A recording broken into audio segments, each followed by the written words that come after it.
Chapter 21. The Fastest Legend. The enormous Nine Tails, a mountain of a beast, stood in the center of Konoha, its 9 titanic tails whipping the air as it howled at the moon. The sight dragged up terrified memories from deep in the villagers' hearts. The Nine Tails rampage years ago was a nightmare many of the older residents could never forget. Parents and relatives lost, and the village paying the terrible price of sacrificing the fourth Hokage to barely stop the catastrophe. Now the same terrifying figure had appeared again, almost exactly like that night. From a distance, Shinji landed on a large tree, eyes wide. Had the earlier explosion been aimed at Naruto? He hadn't paid much attention to it at the time. He'd been occupied with his own concerns. Seeing the Nine Tails raging through the village now, he felt certain the attack had targeted Naruto, the Nine Tails Jinchuriki. Yet doubt crept in. In the original timeline, Naruto's transformations had never so clearly revealed the Nine Tails' full form. Normal rampages began with chakra tails leaking out. The more tails leaked, the worse the beast's outbreak. In his fight with Pain, Naruto had leaked 8 chakra tails, almost fully unleashing the Nine Tails. For the creature to be so exposed now suggested something worse than a simple loss of control. It seemed the Jinchuriki was completely unconscious. Who would want Naruto in such a state? Shinji felt the chill of alarm tighten around him. To make Naruto, blessed with the Uzumaki's sage body and the Nine Tails seal, lose consciousness would require grievous injury. Was someone trying to destroy Konoha? Boom. Boom. The Nine Tails finished its howl and began to wreck the village. Its casual swipe of a claw leveled buildings that would have otherwise required massive explosives or large-scale jutsu. Explosions, shouts, screams, and lamentations roared through Konoha. Even watching from the outskirts, Shinji felt his spine grow cold. His throat went dry. Is this really a tailed beast? Humans were so small against such a monster. He remembered the last time. Danzo had barred the Uchiha from fighting because the Nine Tails had clearly been controlled by the Sharingan, and that decision had cost the village dearly. Now there was no Uchiha left to command anyway. The clan had been exterminated. Then Shinji froze. Aren't I an Uchiha? He shook his head immediately. It would be suicide for his small body to charge a creature like the Nine Tails. Besides, his dojutsu had been heavily taxed in recent days. If Coal Ball hadn't succeeded before, he didn't know how many more invasions he could weather. Squandering his dojutsu recklessly now would be foolish. Konoha had plenty of skilled shinobi. They didn't need a leftover Uchiha like him. Shinji turned away, leapt down from the tree, and hurried toward his apartment. But unease gnawed at him. Were any of his classmates near the rampage? Would Naruto be all right? Would Shion, silly as she was, have gone running to gawk? Would the little barbecue stand he'd eaten at be destroyed? He didn't know why such random thoughts crowded his mind, but the constant explosions and cries made him more and more restless. Suddenly he stopped. Without him realizing it, the ink dark of his pupils flared crimson. Tsk! I won't be the fastest legend to go blind among the Mangekyo Uchiha, will I? He thought with a grimace. If he kept acting on impulse, he'd burn out his sight too quickly.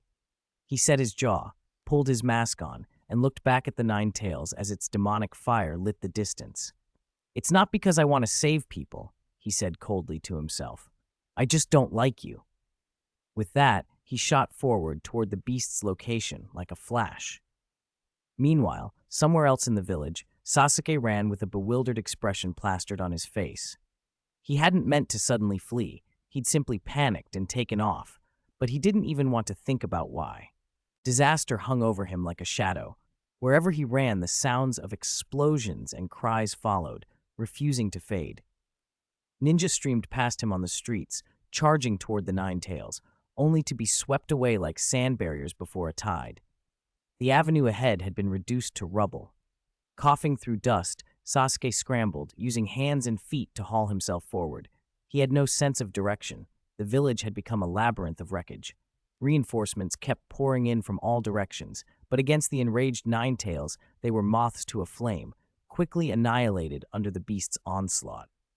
As buildings collapsed and the roar subsided, the cries thinned.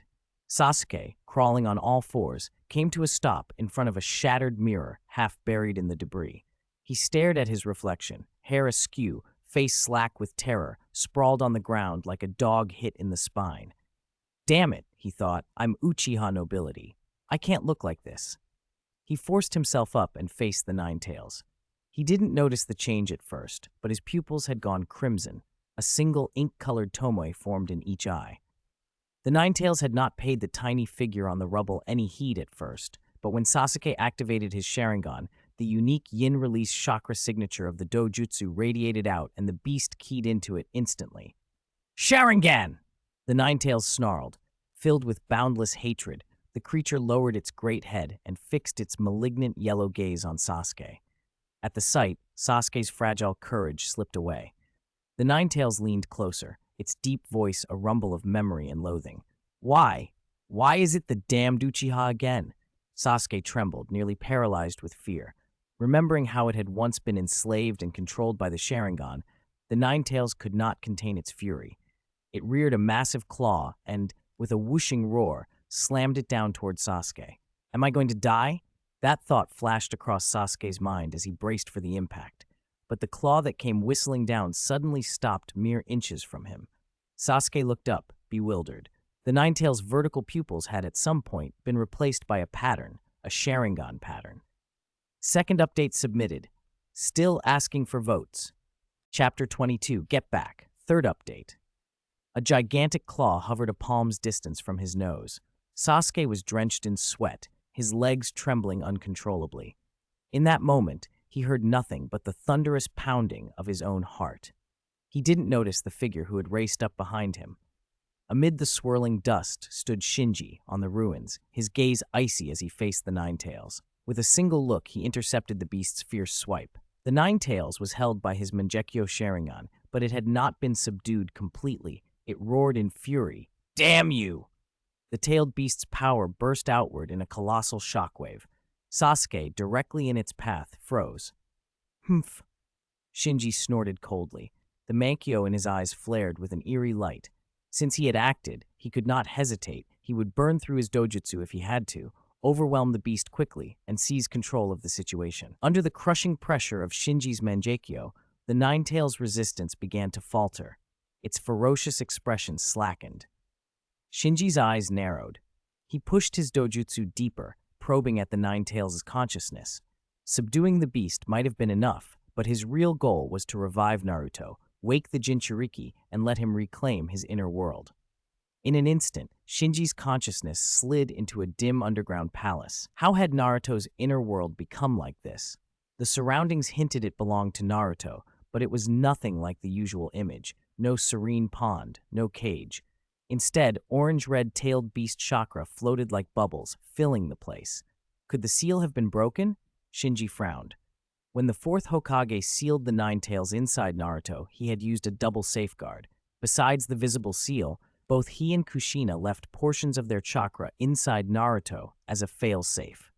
Now that safeguard seemed to be failing. The chakra the fourth and Kushina had left needed Naruto's perception to acquire external information. If Naruto had only been deranged, that chakra would have detected it and acted in time. But if he had lost consciousness completely, their remnants would be cut off too, and react late. Not lingering over theory, Shinji walked toward the densest concentration of tailed beast chakra. The chakra sensed the invading consciousness and surged, coalescing into a monstrous Nine Tails head. It glared at him. That damned evil eye again!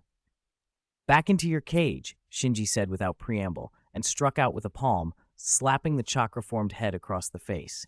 The giant head burst like a balloon. As it shattered, a corroded, rusted gate materialized before him. No wonder the fourth didn't sense it. The seal hadn't been completely destroyed. Shinji recognized the gate as the Nine Tails' seal. Though it was badly corroded and on the verge of collapse, the seal across the gate remained intact. Most of the tailed beast chakra was escaping through the gaps between the bars. The chakra Shinji had just scattered gathered again into a towering Nine Tails head, fanged and clawed, eager to devour him. No one can stop me this time. I will raze your village to the ground. Talk after the Uchiha are all dead. Get back. Shinji answered, stepping forward. Though his presence here was only a consciousness within an endless sea of chakra, Shinji's Mangekyo felt like a solitary moon against the dark, dispersing the surging energy. With each step, he pushed the tailed beast chakra back, forcing it to retreat behind the gate. Damn, Uchiha, I'll tear you to shreds, the Ninetales raged impotently. Moments later, the inner world was left with only the dying echoes of the Ninetales, resealed behind the gate. Shinji crossed to where Naruto lay, wounded and covered in blood. He had clearly been ambushed. Shinji sighed, shook Naruto, and pulled his consciousness back. Naruto's eyelids flickered open. Around them, smoke and dust still choked the air. The battlefield was a ruin. But the Ninetales no longer roared with its former power. Its chakra seemed to be melting away. Seeing Naruto's consciousness restored, Shinji did not linger. He left the scene quickly. Sasuke, who stood nearby, noticed nothing. He only stared, stunned, in the direction where the Ninetales had been, watching the beast's vertical pupils fade into the Sharingan pattern as its form dissolved. Konoha ninjas arrived in a steady stream.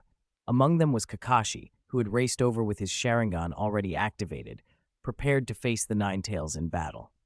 Years ago, he had been too young to fight. He'd watched the fourth Hokage fall, and had been left with a vow to stop the Ninetales even at the cost of his own life. The sight before him stopped him cold. The fearsome Ninetales had been undone by the 7-year-old Uchiha, a behemoth felled by a child. Everyone who had come to fight simply forgot for a moment what they'd intended to do.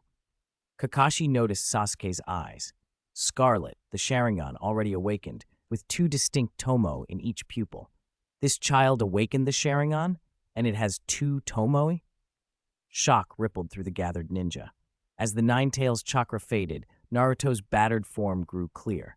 The medical teams rushed forward, checked his wounds, then signaled to Kakashi that although the injuries were serious, they were not fatal.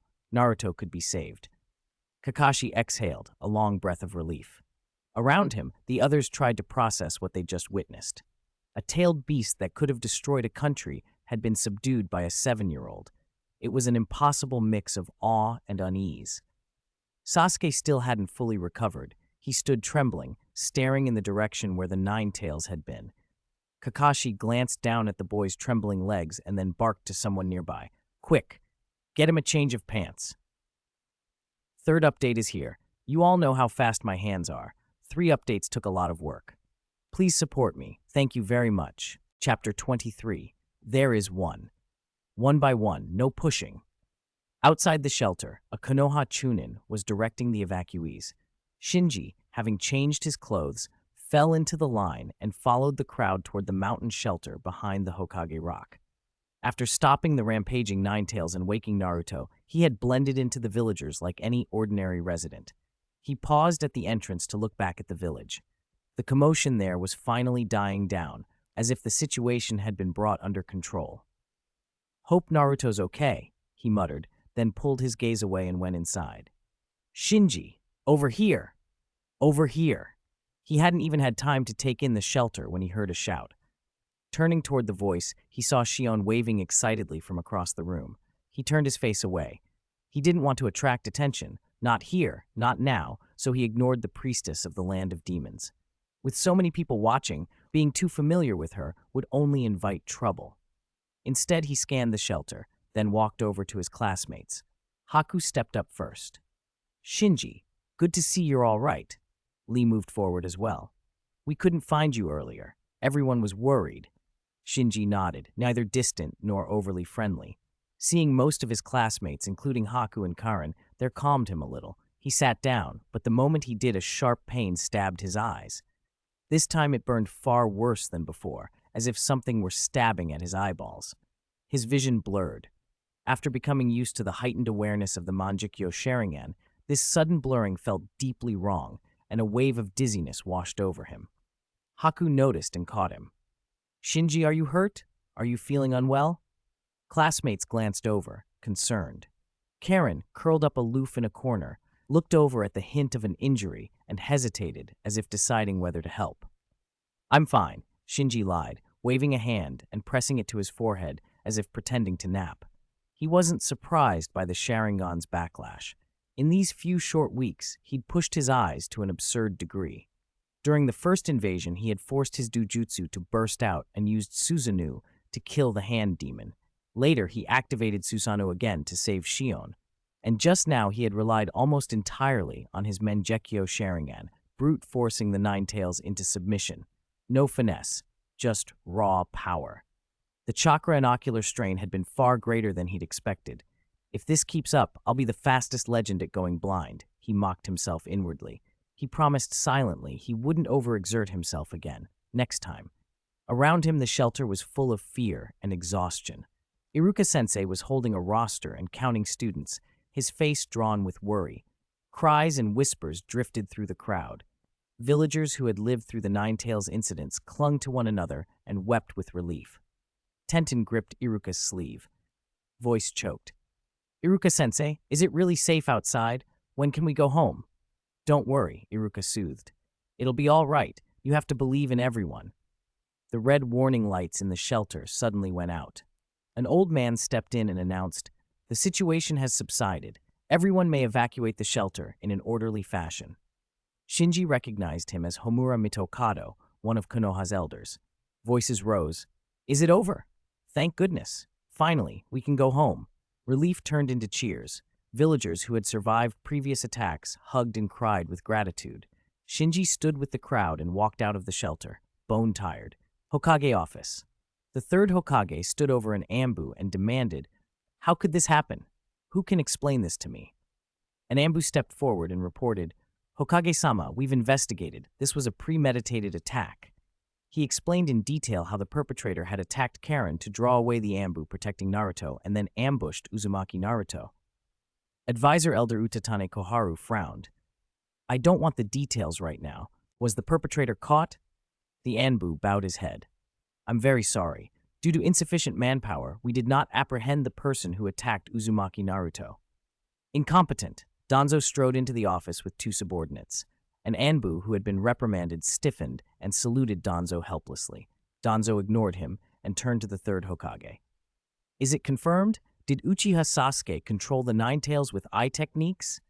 The third Hokage stood with his hands behind his back and looked out the window without answering.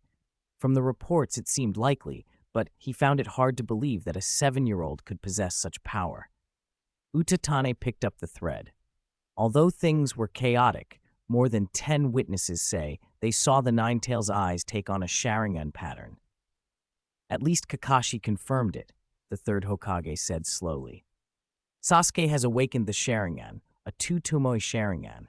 Danzo's face went hard. "So while Uzumaki Naruto was attacked, Sasuke, was nearby. It seems we were all tricked by that brat." Utatane looked puzzled.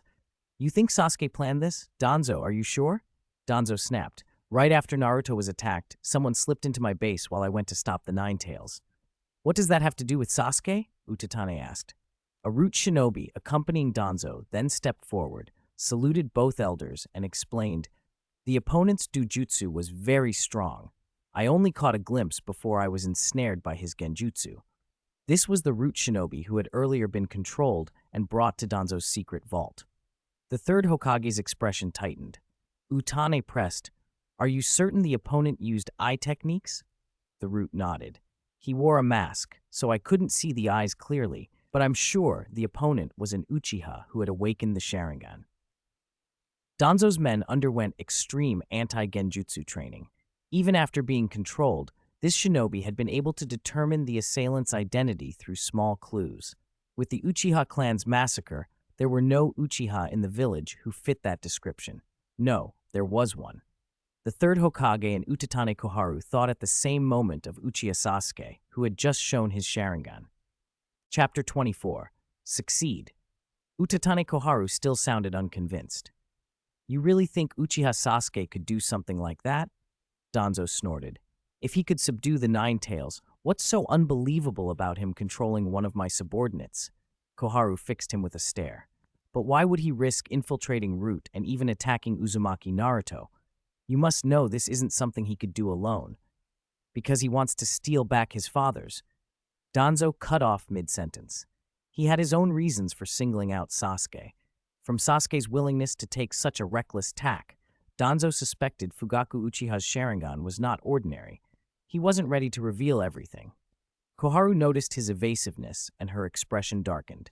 Danzo turned to the third Hokage. "Hand Sasuke over to me. Whatever his motives or whatever secrets he hides, I'll make him talk." The third Hokage shook his head. "Sasuke cannot be given to you." Danzo glared at him for a long moment, then left the Hokage's office without another word. Only after he was out of the building did he give orders to his subordinates. "Monitor Uchiha Sasuke around the clock. I want to know everything about him." "Yes, sir." Two root operatives nodded quickly. One of them hesitated, then asked, "Lord Danzo, do we still keep surveillance on Uchiha Shinji?" Danzo replied coldly, "No need." To master a C-rank jutsu like Fire Release, Great Fireball technique at 8, was impressive, but not unheard of in the village. Awakening the Sharingan at 7, and already having 2 Tomoe with a jutsu strong enough to subdue a rampaging Nine-Tails, that was something else. An Uchiha like that, if dangerous and uncontrollable, had to be neutralized as soon as possible. Meanwhile, in his apartment, Shinji stood by the window, lost in thought. Konoha was shrouded in night and not yet peaceful. Streets were full of shinobi and villagers repairing homes and treating the wounded. The chaos had settled faster than it might have, thanks largely to Shinji's timely intervention, and damage had been limited to the area near the small river. Casualties were few, mostly the shinobi who had rushed in first. Who attacked Naruto? The question nagged at Shinji. Nothing like this had happened in the original timeline, so the current events felt unpredictable. Whoever did this had the power and motive of a village-level force. Shinji's first suspicion was the hidden mist. They had previously tried to set the Three Tails loose in Konoha, but because the mist had been the obvious suspect, he also considered the possibility that someone else was framing them to provoke a war. Limited by the lack of reliable information, Shinji closed the window and drew the curtains. He had already checked repeatedly and was confident no one was watching him. With such a big incident happening in the village tonight, a small fry like him would be easy to overlook. He went into the bathroom, turned on the faucet to mask any noise, bit his fingertip, formed hand seals, and performed the summoning technique. White smoke billowed, and the little summon padded out cautiously. Coalball emerged, puffing out his fur. "How did it go? Did you succeed?" Shinji asked, a little nervous. Coalball wagged his tail proudly. "As if I'd fail. I am the great phantom of Cat Country, Moonlit Shadow, Maru. How could I ever fail?" "Where is it?" Shinji's eyes lit up. Coalball produced a small nutrient jar from a pouch on his back and pushed it toward Shinji. Shinji grabbed it and stared at the 2 eyeballs suspended in solution. Because Fugaku Uchiha had not activated his Sharingan before his death, the pupils looked like ordinary black irises. Nothing to mark them as Mangekyo Sharingan. In fact, determining whether removed Sharingan are Mangekyo is not easy. Even transplanted eyes can take time to reveal their true nature. Kakashi had worn his transplanted Sharingan for years before realizing his left eye had awakened a Mangekyo and given him Kamui. Danzo's failure to perceive any special properties in Fugaku's eyes was therefore understandable. "Finally got them," Shinji breathed, feeling all the risk and planning of the past few days pay off. Coalball licked his paw and recounted breathlessly, "Danzo's secret vault was stuffed with display cases full of Sharingan. I barely managed to find this pair. I almost got caught." Shinji scratched Coalball behind the ears. "Good job." Coalball batted his hand away. "Don't touch my head. I won't grow taller if you pet me." Shinji laughed, uncharacteristically light. He took out a stack of notes, 10,000 Ryo, and handed it over. 5,000 for the reward. The rest is your bonus." Coalball tucked the bills into the pouch on his back, pleased. "By the way, Shinji, didn't you already awaken the Sharingan? Why risk breaking into Danzo's place to steal another pair?" "These eyes are very useful to me," Shinji said, keeping his tone casual and offering no more explanation. Coalball already suspected Shinji had a Sharingan, but he had seen Shinji masked and hidden in shadow and hadn't realized the Sharingan was a Mangekyo. Shinji didn't explain because he didn't want to cause trouble. Awakening a Mangekyo at his age would be explosive news in the village. If it leaked, it would set off a storm he wasn't ready to face. Chapter 25, Control or Fusion. The next day, the village had turned into a small construction site. Rubble was being cleared, trash hauled away in truckloads, and building materials arriving non-stop. Rumors about last night were already all over the streets, sparking endless conversation. "Did you hear? The one who stopped the Nine Tails was the Uchiha young master." "Hiss, he's only 7, isn't he?" "So what? He has the Sharingan, and he subdued the Nine Tails." A lot of people saw it with their own eyes. Tsk, tsk. The Uchiha sure keep producing prodigies. Listening to the gossip, Shinji's expression flickered. No wonder no one had been monitoring him since last night. Everyone in the village had assumed Sasuke was the one who stopped the Nine Tails. He almost laughed. Sasuke had taken the credit for him. Under the current circumstances in Konoha, being linked to the Uchiha and the Sharingan was dangerous. The more the Uchiha remnants stood out now, the more likely they were to draw hostile attention. Yet Shinji had saved Sasuke's life yesterday, so it wasn't unfair that Sasuke assumed the blame. Besides, unlike Shinji, Sasuke still had Itachi protecting him. The village would hesitate before targeting him. And there was another advantage. Shinji had stolen Fugaku Uchiha's Mangekyo from Danzo. Given Danzo's personality, the village would likely think Sasuke was trying to recover his father's eye. The misunderstanding worked in Shinji's favor. "Take care," he thought silently toward Sasuke, a small blessing for being the scapegoat. After breakfast, Shinji went out under the pretense of exercising and began to jog around the village. He wound up at the Forest of Death on the village's edge. The Chunin exams had been postponed after last night's events, so the forest, normally one of the exam arenas, was empty. He slipped over the barbed wire and went in. The Forest of Death was a primeval 10-kilometer radius wilderness. Aside from a tall central tower, there were few man-made modifications. The exam designers had tried to recreate as close to a natural battlefield as possible. It was the most secluded place Shinji could think of. He threaded through the trees, past giant crawling insects and trunks too wide to embrace, scanning for a private spot. Eventually, he found a hidden rock cave. After checking every inch and confirming there were no surveillance devices, he produced the nutrient solution can from his pouch, the container holding Fugaku's Mangekyo Sharingan. He took a long breath, activated his own Mangekyo, and forced himself to open Susanoo. The pain stabbed through his eyes. His vision had been badly reduced since last night. A yellow phantom burst from his body and formed into a half-body skeleton that enveloped him. "Not enough," he muttered through the sting, covering his face and forcing the dujutsu deeper. Under the pressure of his will, the skeletal phantom solidified. Flesh formed over bone, then armor, and the facial features sharpened. Light blazed in the Susanoo's eye sockets like a ledger god, indifferent and calm as it surveyed the cave. Shinji gulped. This was the strongest Susanoo his current eyes could sustain, the half-armored form, basically the limit for any Mangekyo Sharingan user. Beyond it lay the true perfect Susanoo, which required ocular power beyond ordinary Mangekyo. Catching his breath, he didn't waste another second. He summoned his unique kaleidoscope eye technique, Susanoo Lamp. The Susanoo bellowed. A slit opened on its forehead above the eye sockets, and a new pair of empty sockets appeared. The pain in Shinji's eyes spiked, and he felt as if his eyes would split, but he held on. He ripped open the nutrient solution can, drew out Fugaku's Mangekyo, and activated Susanoo Lamp with the foreign eyes in his hand. Light projected from the new sockets and reached for the pair of eyes Shinji held. The eyes were absorbed, sliding into the hollow sockets and becoming spheres of brilliant light. The Susanoo roared again, an earth-shaking sound. Its form became denser, its size increasing noticeably. 2 additional open eyes now sat on the Susanoo's forehead. The searing pain vanished so suddenly, Shinji barely had time to react. He blinked in disbelief. Not only did the ache stop, but his dizziness, the lingering aftereffect that had plagued him, was gone. His vision, which had been disastrously reduced, recovered and even sharpened beyond its previous edge. My state is recovering. No, my dujutsu is recovering, he realized. He tested it mentally. Maintaining 2 Mangekyo techniques at once, Susanoo and Susanoo Lamp, had already been agonizing minutes before. Now they felt effortless, like ordinary use of his eyes. He focused inward and found that Susanoo Lamp wasn't just augmenting the Susanoo, it appeared to be healing and enhancing his ocular power. Other aspects of Susanoo Lamp flooded into his consciousness, new functions he hadn't expected. New eyes. To control or to merge?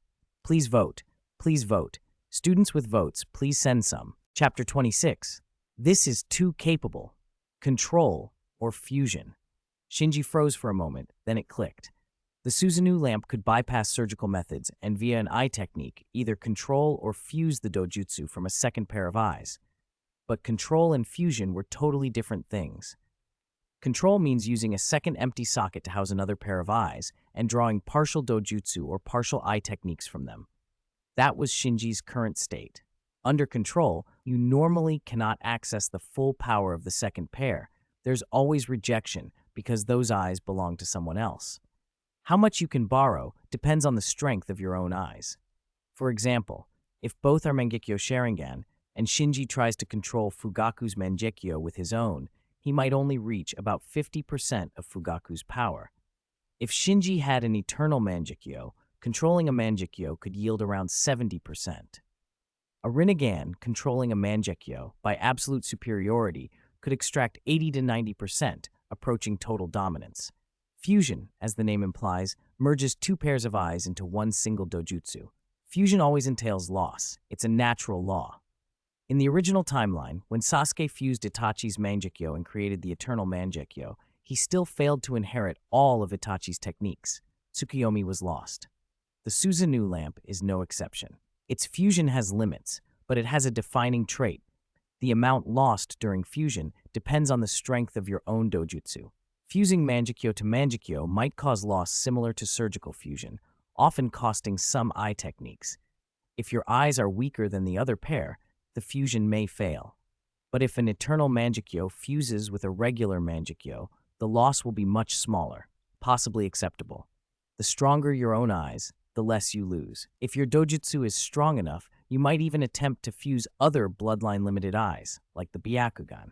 Armed with all that, Shinji didn't rush. He deactivated his Susanoo to conserve dojutsu, then sat back in the cave to think. From the Susanoo lamp's mechanics, it was clear. The stronger your own dojutsu, the more room you have to operate, whether you're attempting control or fusion, so beefing up his own dojutsu was the best route. He'd also learned something else when he controlled Fugaku's Mangekyo. His dojutsu had increased significantly beyond a normal Mangekyo's level. But he could not replenish that power by refining yin-release chakra himself. In short, his current dojutsu sat below the Eternal Mangekyo, but above an ordinary Mangekyo. It looks like forging an Eternal Mangekyo first, one that can sustain itself, is the right move. He formed a plan, but his face remained grave. Controlling Fugaku's Mangekyo had taught him a lot about the Susanoo lamp, and it had revealed something troubling. Fugaku's Mangekyo was actually stronger than his own. In other words, he was controlling the stronger pair with the weaker pair. He awakened his Mangekyo 7 or 8 years ago, and by preservation, his dojutsu is far more intact than mine, which has only been fresh for a few weeks. How did he use it? Shinji was baffled. He knew he'd been using his Mangekyo heavily lately, but Fugaku had awakened his during the Third Great Ninja War, probably even before Sasuke was born. Yet after all these years, the preserved dojutsu in Fugaku's eyes still exceeded Shinji's. The only conclusion was caution. The Susanoo lamp's assessment was likely correct.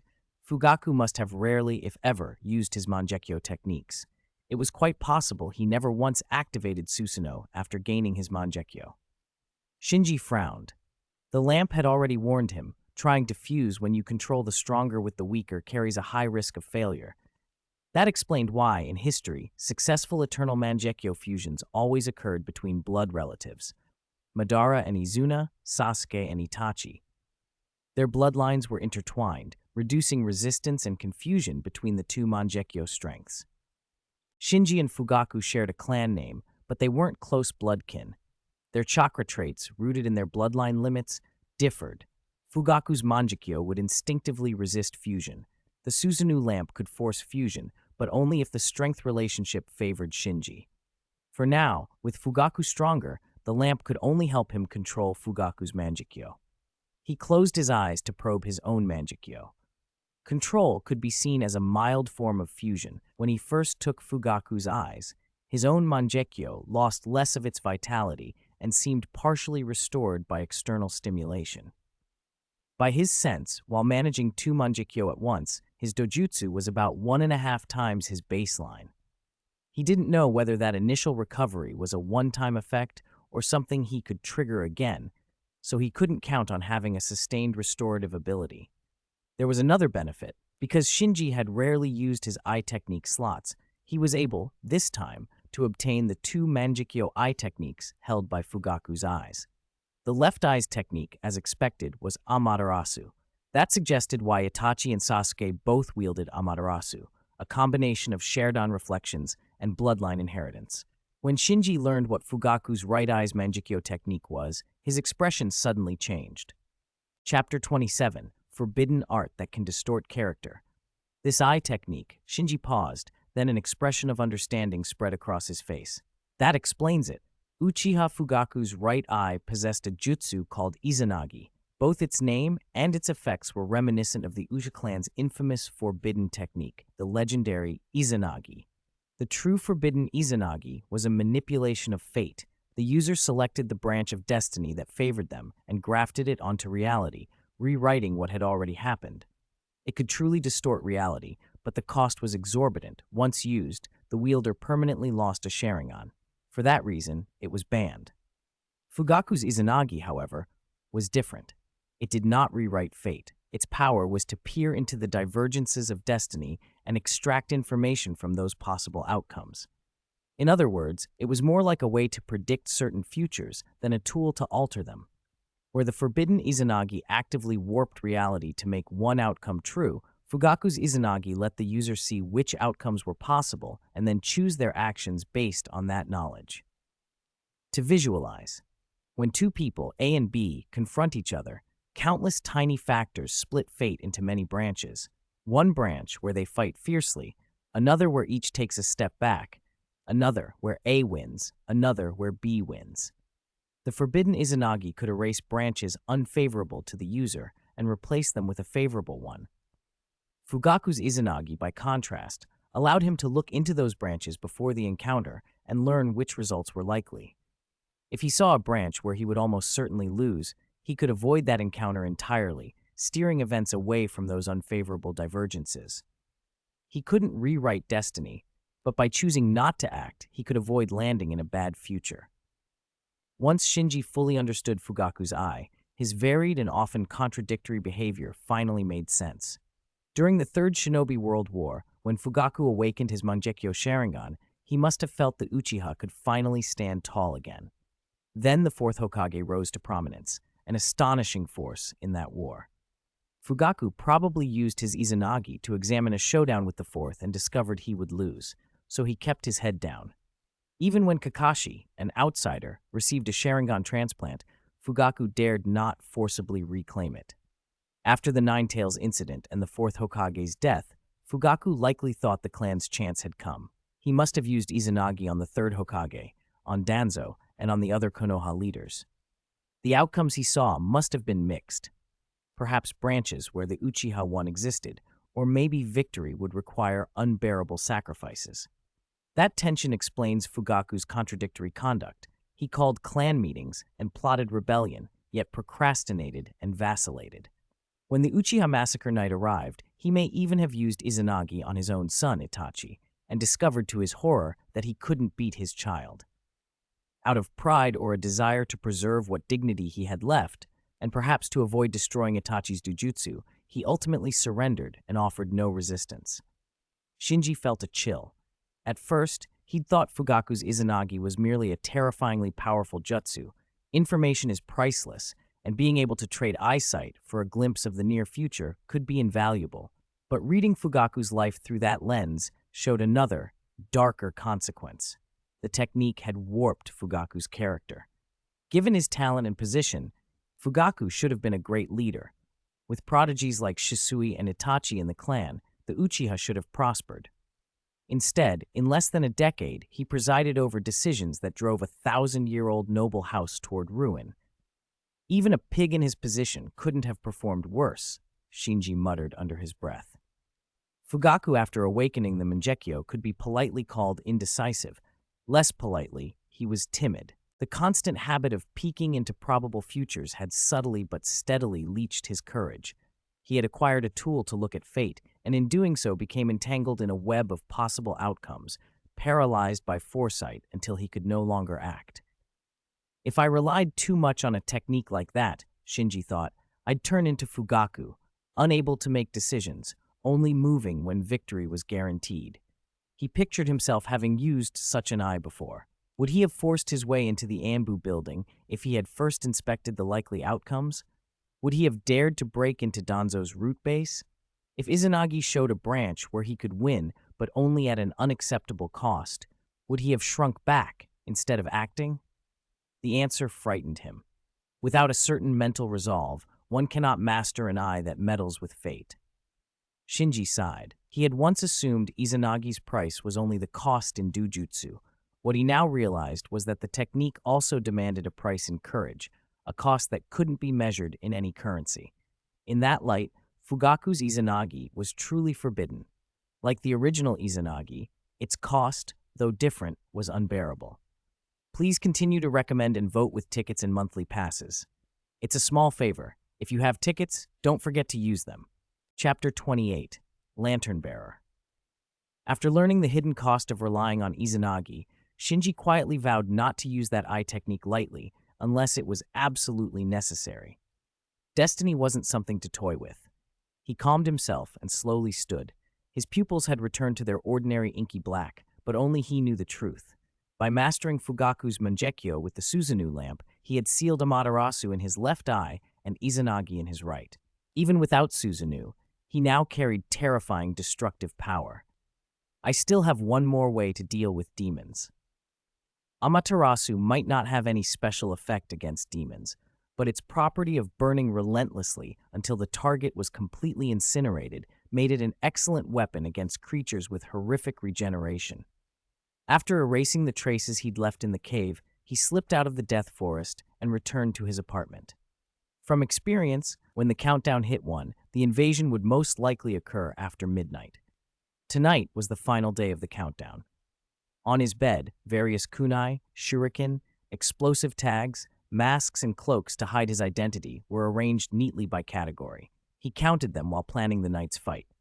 His dojutsu had improved dramatically. He now wielded both Amaterasu and Izanagi, two Mangekyo techniques. His strength and experience had far surpassed that first invasion. Naturally, his mind turned to a quick and decisive victory to secure a high rating. My last rating was E. He reviewed the previous invasion. That hand demon had nearly slaughtered the guards in Shion's palace and badly damaged the Land of Demons priestess residence, so badly that the demonic land immediately sent Shion to Konoha for refuge afterward. The rating must account for how much the invasion impacts the ninja world, he realized. His eyes hardened. After thinking it through, he reached a conclusion.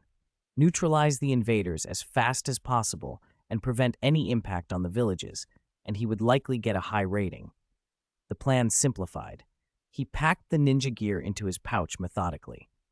I won't lack dojutsu for a short time, he mused, but if I can't replenish it myself, even 2 Mangekyo eyes will run out eventually. I wonder if a high rating could award me some dojutsu. That thought wandered toward rewards. The last reward had been chakra. Maybe Mangekyo dojutsu could be rewarded too. Going further, since Mangekyo Sharingan are a kind of chakra organ, could they be rewards themselves? He felt a cautious hope. After tidying his gear, Shinji went to the training ground. Haku was still under Anbu protection at the village safe house, so he had no sparring partner. Instead, he practiced his breathing techniques while familiarizing himself with the new eyes. The improvement in dojutsu was more than raw power. Perception, high-speed motion capture, even the ability to read chakra flow all improved. The problem now was that his vision was too clear. He took in so much accurate information so quickly that he couldn't immediately identify the crucial details. His brain couldn't filter and process it fast enough, so his reactions lagged. In short, he needed experience. Observation skills and the ability to filter key information were themselves abilities. Eyes were just hardware. Like the best graphics card, they needed the right driver software, practice, to reach their potential. By evening, he stopped training, ate on the street, and returned to the apartment to conserve energy. The repairs from the Ninetales rampage had been organized, and reconstruction was underway. From his window, the market still bustled. He drew the curtains slowly. The plane is under invasion. Countdown. Please be prepared to face the invasion after midnight tonight. The familiar voice spoke in his ear. This time he wasn't flustered. His face showed eagerness as he watched the wall clock. Time ticked on. Click. With a soft mechanical sound, the hour hand reached 12. It's starting. He pulled on his mask slowly. His pouch was strapped to his waist, and he'd changed into clothes without the Uchiha crest, the whole outfit covered by a cloak. Everything was ready. He only needed the teleportation. Mysterious interference detected. The voice sounded again. Mysterious interference? He frowned. Interference source detected. Unknown lantern bearer. Target search failed. Target search will resume in 24 hours. Shinji sank onto the bed and removed his mask, revealing a solemn expression. The unexpected interruption caught him off guard. Something had interfered with the mysterious voice's ability to teleport him from Konoha to the land of demons, thousands of miles away. What are lantern bearers? Why are they interfering? Who's invading now? Questions crowded his mind. He'd suspected something odd from the unusually short 3-day countdown, but he hadn't expected this. The lantern bearer made him instinctively uneasy. From the system's prompt, he realized lantern bearers was a title, not a single person. Whoever they were, they could disrupt plane detection. The short countdown and the failed target search were likely both their doing. Their capability far exceeded anything Shinji had imagined. He muttered, "What exactly are lantern bearers? Why do they meddle with the ninja world?" Prospective lantern bearer, your question exceeds your authority. Shinji jumped up. What, am I a lantern bearer too? Please give recommendation votes and monthly passes. New books are not easy to make. Students, please support me. Thank you. Chapter 29, Emergency. The morning sun sliced through the window and fell across Sasuke's sullen face. Ever since the Ninetales rampage the night before, he had been confined to a recovery room in the Anbu building, not even allowed out the front door. Kakashi came in carrying a plate of breakfast. Sasuke, eat. Sasuke looked at him coolly. How much longer are you going to keep me locked up in here? We're protecting you, Kakashi said calmly. Protecting? Sasuke snorted. I don't need your protection. Kakashi set the plate down and tried again, more earnestly. Sasuke, your talent is exceptional, but precisely because of that, danger will always find you. Sasuke shut his eyes for a moment. When he opened them, the dark of his pupils had shifted to scarlet, two tomoe turning slowly. Do you think I'm afraid of danger? He asked. Kakashi looked a little helpless, but he understood. Sasuke had cause to be proud. Anyone who awakened a two-tomo Sharingan at 7 and could subdue a rampaging Ninetales had every reason to be confident.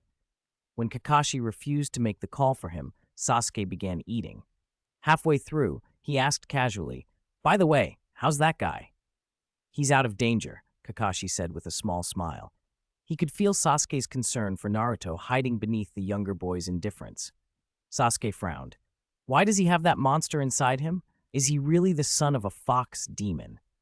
Kakashi paused, then told him the truth. Naruto is Konoha's Jinchuriki. He explained briefly what being a Jinchuriki meant, more than he would have told most people. The third had already decided that Sasuke, whose Sharingan could subdue the Ninetales, might one day be the village's best candidate to deal with another rampage. It was time Sasuke knew something of Naruto's situation.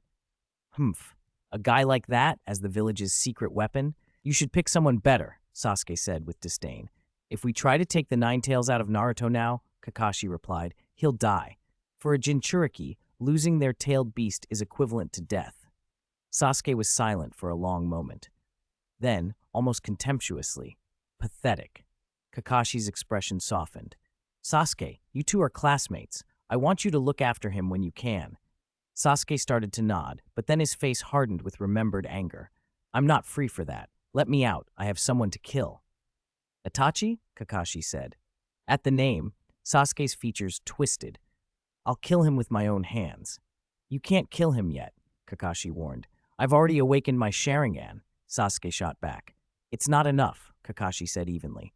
Itachi is the strongest Uchiha I've seen. Your talent may surpass his someday, but right now you are not his match. Sasuke was about to argue when Anbu slipped in through the doorway. Hokage-sama summons. Kakashi's face turned serious. What happened? The Kikyo Mountain outpost was attacked last night. All 5 squads stationed there were wiped out. At the training ground, Shinji was already practicing the breathing method when dawn broke. The more his body adapted, the more his strength, speed, reaction time, and chakra refinement improved. Compared to the dozen or so swordsmen who trained in water breathing, whose progress he'd seen in fragments of memory, his gains were noticeably faster. The visible improvement made the practice addictive. While he trained, Shinji replayed the events of the previous night in his mind. Someone with a status like his had interfered in the ninja world. Someone who called him a provisional lantern bearer. That implied lantern bearer was the title for those who guarded entire worlds. The intruder who attacked the ninja world was likely the guardian of another world. If so, there should be no inherent conflict. Each lantern bearer defends their own realm. Yet the invader's actions had been hostile. I'll scan again tonight, Shinji decided. I need to find the invader. He understood the situation was serious. The other party's avoidance suggested they wanted time to prepare, to gather intelligence. They weren't ready for a direct confrontation immediately after the invasion. Shinji blamed his own impotence on authority. He had discovered only yesterday that the mysterious person wasn't entirely uncommunicative. They had ignored him because of the word provisional before his title. He wasn't yet the true lantern bearer of the ninja world. I need to be ready, he told himself as he pushed into another repetition of the breathing method. At the Hokage's office, the third Hokage regarded the 4 Anbu standing before him, Kakashi at their head, and said, "The Kikyo Mountain outpost was attacked. All personnel on duty were wiped out." "Who were the attackers?" Kakashi asked. The third shook his head. Homura Mitokado, standing nearby, added, "The last hawk from the outpost only reported an attack by a mysterious person. No identity was given." Kakashi felt a chill. Could this be the start of a war? To attack a Konoha outpost was not something an ordinary force would dare. The thought of war could not be dismissed lightly. The third Hokage's voice was low and steady. "We need to know exactly what happened there." "Understood," the Anbu replied in unison. Homura continued, "A support squad has already departed. Your squad's mission is highest priority. Confirm the enemy's identity and purpose, and assess the severity of the situation." Kakashi's face hardened. He understood the elder's unspoken meaning. In an emergency, they might have to abandon the dispatched support squad, or even leave teammates behind, so long as critical intelligence was sent back to the village. Chapter 30. Now you. Late at night, Shinji stood fully armed in his apartment, waiting in silence. Unlike last night, he felt neither excitement nor nerves, only a calm, measured stillness. "Prepare to intercept the invasion," a mysterious voice whispered in his ear, just as he had expected. "Humph." He exhaled, pulled his mask on, and vanished from the apartment with a soft whoosh. When he came back to himself, he was standing at the foot of a great mountain. "Where is this?" he muttered, looking around. A mountain range stretched for miles, but it wasn't familiar, certainly not near Konoha. Still, the dense vegetation and the humid, warm air felt like the land of fire. He sighed inwardly. My authority is still too low. If he were a formally appointed lantern bearer of the ninja world, he wouldn't be stumbling around like this, blind to his surroundings. He pushed the thought aside and scanned the mountain again. One word summed up the place. Quiet. Under the night sky, the slopes seemed to hold their breath, like a giant predator waiting for prey to come to it. "Maybe we should come back another night," he joked to himself to ease the tension, then leapt forward and ran up the mountain. As he moved through the forest, the silence grew deeper and more unnerving. In such dense woods at night, there should have been insects, frogs, or birds, something. Instead, there was nothing. Then, from the gloom, a figure lunged. Shinji had already activated his Manjikyo Sharingan and saw the attack at once. He drew a kunai from his tool pouch and met the strike. The clash of metal rang loud in the still forest. When he blocked and sprang back, he realized the attacker wore a Konoha forehead protector. A Konoha ninja? No. The expression on the Konoha shinobi's face was one of terror, not aggression. He looked like a puppet. Dark chakra threads flowed from his body deep into the forest. To an ordinary observer, that sight might have been horrifying. For an eye technique wielder like Shinji, the threads glowed clearly in his vision, and the chakra on them even revealed the location of the puppet master. Putting on a show, Shinji snorted, ignoring the controlled ninja and following the chakra threads into the trees.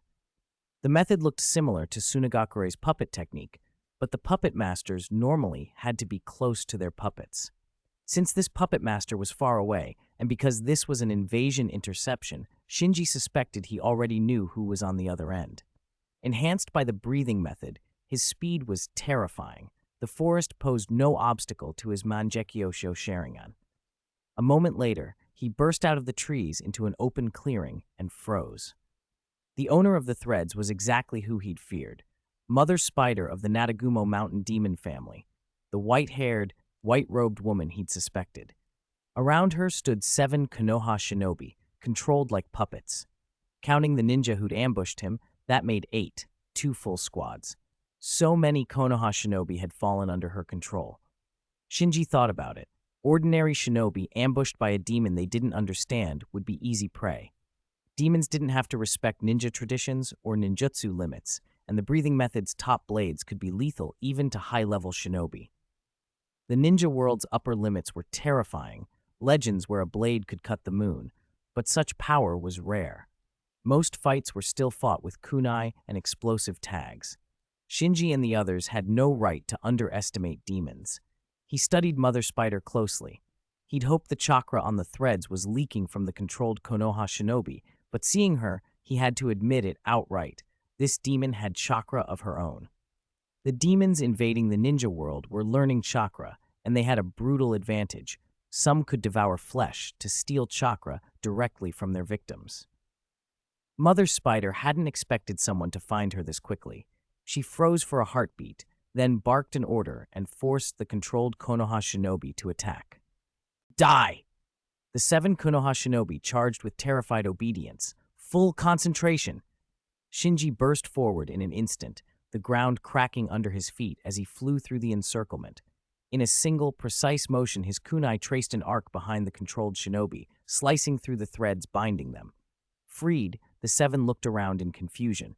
Shinji glanced at them without feeling. One by one, exhausted from the demon's torment, their gazes met his and fell.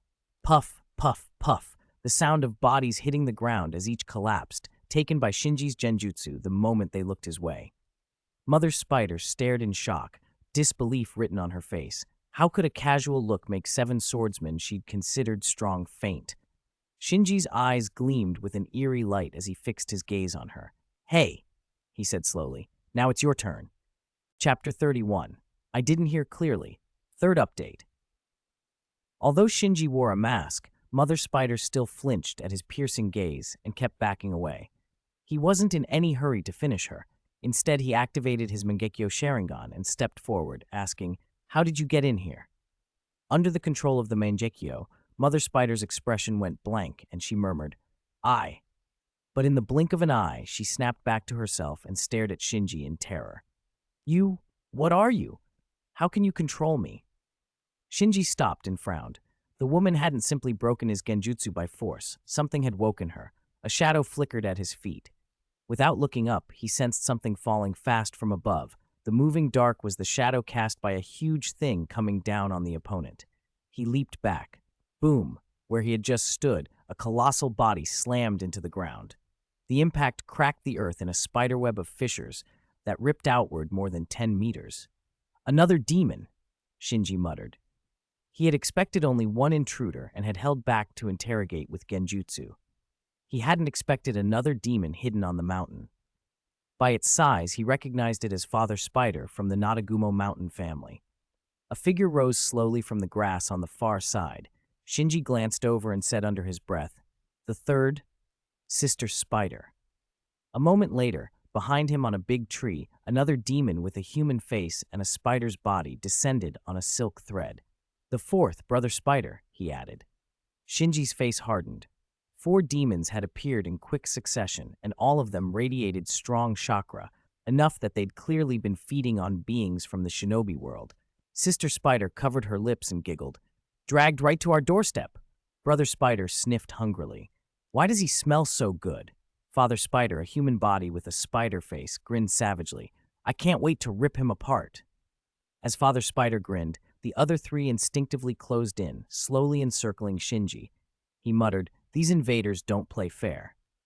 Just as he was about to strike with everything he had, all four demons suddenly turned toward the mountain's interior. Shinji followed their gaze. From the dim forest, a thin figure walked out. Lower Moon 5, Rui. Shinji wasn't surprised to see Rui. With the Nadagumo group present, their leader and Lower Moon 5 appearing was only natural. What stunned him was Rui's reaction. The demon who had sauntered forward with calm composure now trembled at the sight of Shinji. He lost that composure entirely and practically shouted at his subordinates. "Stop him!" Father Spider lunged forward.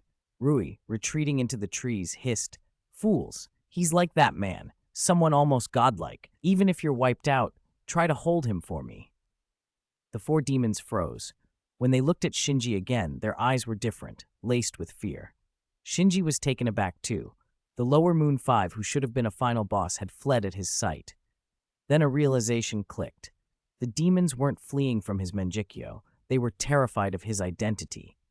They were reacting to him as a lantern bearer. If Rui feared that, then Rui himself was the key to important information.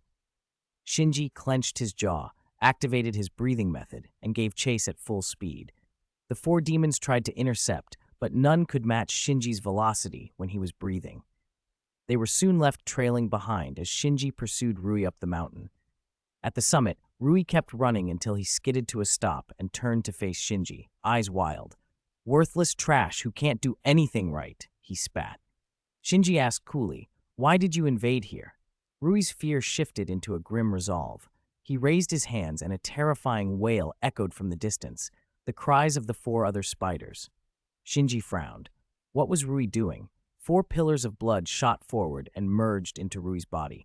In an instant, his thin frame swelled, bulging to 2 meters tall, and his lower body split into a spider's abdomen with 8 legs. Shinji realized aloud, he's not absorbing the four's power, he's reclaiming the power he gave them. He's going to fight me to the death. Rui, now restored to the full form of Lower Moon 5, and brimming with chakra enough to rival a Jonin, roared with reckless confidence. "Blood demon art, thread rotation." Threads shot from his fingertips and braided into a spinning net that covered the area. Wherever it passed, trees, rocks, the blood webs sliced through them like a knife, turning everything to splinters. Shinji darted through the narrowing gaps, but the space to maneuver kept shrinking. He tried to sever the threads with a kunai, but the blade shattered the moment it touched the web. He abandoned the attempt. Rui laughed triumphantly as the net tightened. "You're far weaker than I expected. Today I'll give that man a glorious contribution." Before his words finished, a yellow phantom burst from Shinji's body. In an instant it coalesced into a half-bodied giant, golden and armored like a god. It tore through the serrated red threads as if they were nothing, then lunged and snatched the stunned Rui, holding him high before Shinji. Shinji stared coldly down at Rui. "What did you just say? I didn't hear you clearly." Chapter 32. This scourge cannot stay. Rui, trapped in Shinji's Susanoo, looked horrified. Damn it, he roared, struggling with everything he had, but he could not budge the colossal armor an inch. The threads that could slice through kunai forged of refined steel failed to penetrate Susanoo's plating. The great armored hand closed around him like a cage, pinning him beneath its fingers. Shinji loomed over the Lower Moon 5, his voice low and cold. "Tell me, what is your purpose in invading this place?" Rui instinctively avoided Shinji's gaze. After absorbing Mother Spider's blood, he had also inherited her memories, how she had been ensnared by genjutsu the moment she met Shinji. Demons could glean everything from blood, even knowledge. He knew now that Shinji's eyes carried a terrible power. Even a single glance could shatter a mind. Thinking of that, Rui steeled himself. He wrapped his threads around his own body and snapped them hard. Crack! Crack! In an instant, his limbs and torso were severed into countless pieces, scattering through the gaps between Susanoo's fingers. The fragments flew free, then reconnected, stitched together by his threads until he was whole again. "It can still do that," Shinji murmured, a flicker of surprise crossing his face. He had not expected the demon to outthink his grip by literally tearing himself apart. Once free, Rui's courage melted. He lashed out with his spider-like lower limbs and fled, 8 legs propelling him over the rocky ground. Shinji's expression darkened. He dispelled Susanoo and gave chase. He had spared Rui before, hoping to force useful information from him, but the demon clearly feared revealing anything. Under the moonless sky, Rui raced through the mountains, knocking down trees and throwing up clouds of dust. 2 sharp sounds cut through the night as 2 Konoha Anbu dropped in front of him, blocking his path. "Stop! Get out of my way!" Rui snarled and activated his blood demon art. A vast blood-red net erupted and swallowed the 2 Anbu. The 2 exchanged a glance and moved as one, forming hand signs in perfect synchrony. Fire release, fire dragon bullet. Wind release, great breakthrough. The wind release fed and amplified the fire dragon bullet into a towering fire drake that slammed into the crimson net and the demon behind it.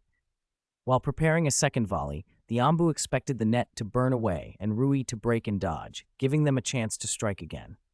The net did indeed incinerate under the combined jutsu, but Rui did not evade. He barreled straight through the pillar of flame. For a moment, there was only a pillar of fire. Then, from it, a gray, charred figure streaked out, still sparking and singed, and lunged at the Anbu who had used the fire release. The demon clamped his teeth into the man's neck. "You!"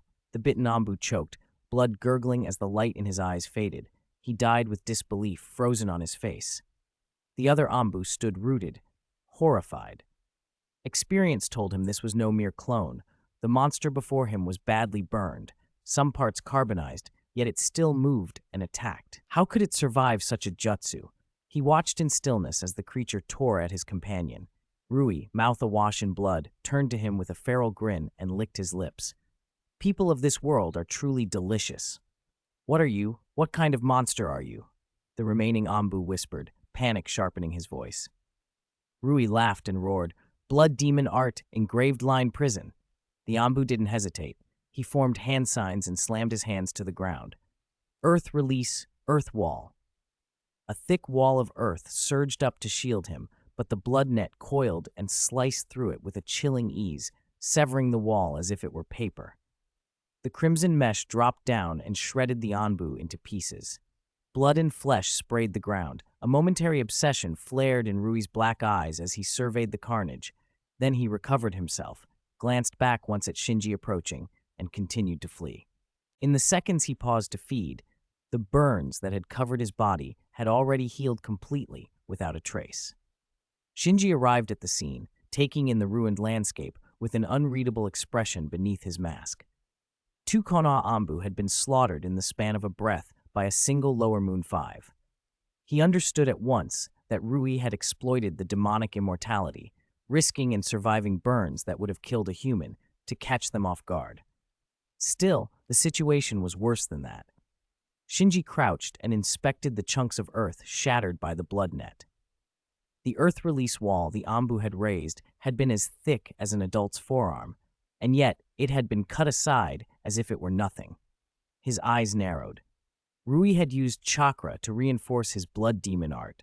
He had found a way to blend chakra with his blood techniques.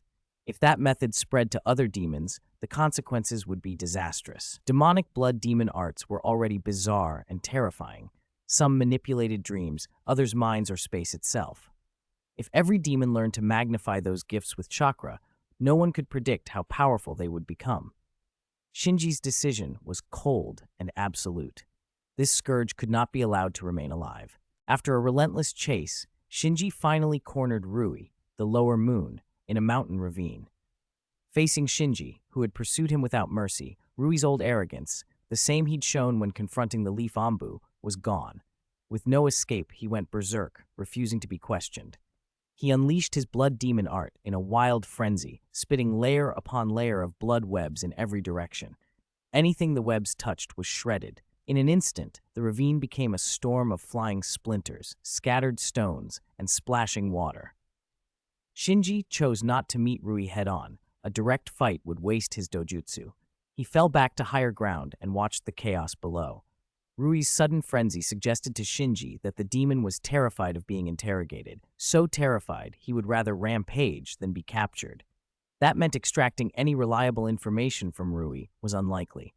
The shadowy mastermind behind the invasion had clearly anticipated the possibility of scouts leaking intelligence and had prepared accordingly. Shinji silently conceded the point. There was no time to waste. Before he could move, a blood-tinted light tore open space in the ravine, as if a rift had opened to somewhere else. Shinji's pupils tightened. An uneasy chill ran through him. Rui, in his frenzy, reacted with elation at the sight of the blood-colored light. He threw himself toward it with everything he had. There was no time to analyze. Shinji sprang from the high ground and mid-air activated Susanoo. The giant, godlike armor descended and smashed into the ravine, crushing Rui into fragments. Rui's body split, flesh and blood dividing into 4 or 5 pieces. Each fragment sprouted 8 spider-like legs and scuttled toward the bloodlight, shrieking, "You can't catch me! You can't catch me!" They were only tens of meters away and would reach the light in an instant. Rui's fear of Shinji had vanished, replaced by triumph. From under Susanoo, Shinji watched coldly. A single black flame drifted out like a feather and settled evenly around the blood-colored light. Rui sensed the flame was dangerous, but the portal was right there. If he entered it, he would complete his mission. The fragmented bodies launched themselves into the black fire. The moment they touched it, they screamed. The fragments writhed, trying to shake the flames off, but the black fire clung like a shadow. In seconds, all 5 of Rui's bodies were ash. His terrible regenerative abilities offered no sign of salvage. The blood-colored rift winked out as suddenly as it had appeared, leaving only a faint trace on the ground. Shinji deactivated Susanoo and walked over. The Amaterasu black flames on the earth had long been spent. There was no trace of Rui, completely incinerated. Amaterasu, he thought, truly could restrain demons.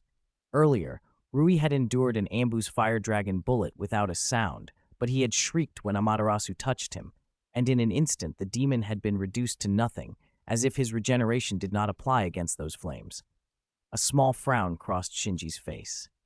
He had originally remembered Rui as the Lower Moon 6, but now he realized he'd also known the Spider Demon Lord of Mount Natagumo to be the Lower Moon 5. When Rui had split, the hair that covered his left eye fell away, and Shinji had seen the mark reading Lower 6. He shook off the inconsistency. The rank didn't matter anymore. Rui was gone. A calm, disembodied voice finally sounded. Confirmation that Shinji had eliminated the invading demons without oversight. He had failed to extract any information from them, but he had prevented them from transmitting knowledge of the ninja world back to their masters. That was crucial. If the demons learned to use chakra, the way it could power offensive ninjutsu, heal, create, or even animate, the consequences would be unimaginable. 2 glowing orbs rose from the ruined ravine. String manipulation techniques and a special spider silk? Shinji murmured. He stepped forward, closed his hand around both orbs, and a flood of insight poured into him. Thread manipulation techniques, complex and subtle, flooded his mind. The understanding came with a clarity and speed as if he had trained in them for decades.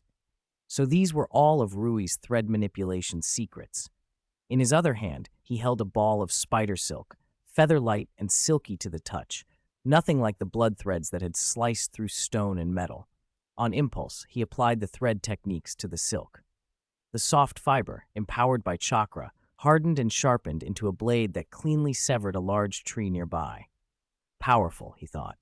Used in darkness for a surprise attack, such silk would be devastating. But Rui's notes also revealed a weakness: flame.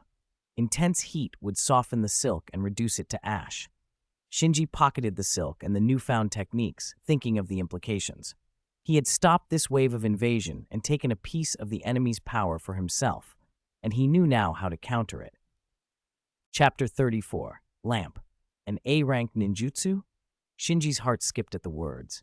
He knew that famous techniques in the ninja world, Great Fire Annihilation, Blasting Wind Wild Dance, Shadow Clone Technique, were only B-rank. Many of the true top-tier moves, like Chidori, Rasengan, and multiple Shadow Clone Jutsu, were A-rank. The weakest person generally capable of mastering an A-rank ninjutsu was a jonin, so the promise of an A-rank technique made his pulse quicken. Then the next word dropped in: random. That made him hesitate. A-rank denoted training difficulty and mastery requirements more than raw usefulness. There were A-rank techniques that were devastating, but there were also ones that would do nothing for him. For example, the clone Great Explosion was A rank. Windblade, the move Maki, a Sunagakure Jonin, used to kill Gecko Hayate in the original timeline, was A rank in training difficulty. Water Release, Great Waterfall Technique. Earth Release, Swamp of the Underworld, even Mind Puppet Switch Jutsu that controlled minds, all A rank. For Shinji, who possessed the Mangekyo Sharingan, many of those techniques added little. They wouldn't boost his combat power significantly or cover the gaps he had. Receiving one of them at random would be a waste. More importantly, he was in Konoha. As the head of the 5 great shinobi countries, Konoha had no shortage of ninjutsu. He had plenty of ways to acquire new techniques. There was no need to gamble on luck now. If he wanted to roll the dice, it made more sense to try the random reward granted after achieving an A-rank evaluation. That reward might reveal the mysterious voice's origin and what it could truly offer. After a moment's thought, he decided, I forgo the ninja world's boon. I want the random reward. Obtained merit points, 20 points. Total merit points being calculated. Total merit points, 26 points. Merit points? What is that? Shinji blurted. Merit points can be used to raise rank, upgrade authority. The mysterious voice actually answered, unusual. Shinji's eyes lit up. He remembered it had said he was currently a provisional lantern bearer, which was why many of his questions had been ignored. Insufficient authority. Increasing his authority was urgent. Only with more authority could he take the initiative in gathering information, learn what the lantern bearers really were, who was behind the invasion, and why they wanted the ninja world. Great. Help me increase my authority. To upgrade to Junior Lantern Bearer, 10 merit points are required. Are you sure? 10 points? Confirmed. Shinji nodded without hesitation. Authority being upgraded. You have become a Junior Lantern Bearer. Can I continue to upgrade? He asked. To upgrade to Lantern Bearer, 100 merit points are required. You have 16 merit points remaining, which is insufficient to continue upgrading. Is it just a matter of answering every question now? Shinji muttered as he felt the subtle changes that came with the authority upgrade. He ran the numbers in his head.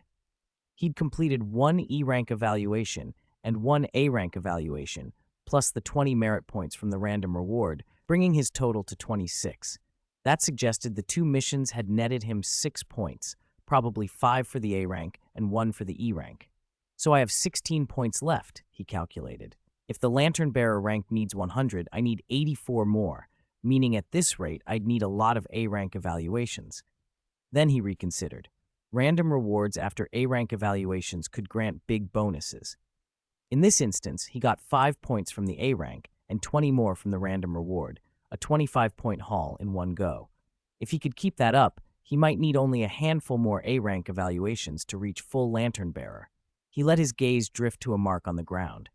The blood-red light that had torn open space earlier had left a scar, like a scorch mark, 1 or 2 meters long. What is this? He asked. Lantern mark detected. Lantern mark, what is that? The voice did not answer at once. After a moment, plane has been anchored by unknown lantern mark. Junior Lantern Bearer, unfortunately, we have been captured. Shinji stared at the unassuming mark. Can it be removed? Lantern mark cannot be removed. His expression darkened. He pressed for more information. The lantern mark, he learned, came from another lantern bearer. Its purpose was simple and terrifying, to anchor a plane. As long as the lantern mark could shine into the ninja world, the other party could use it to pinpoint and lock on to this world. What followed was worse. Everything from other worlds was highly toxic to the ninja world.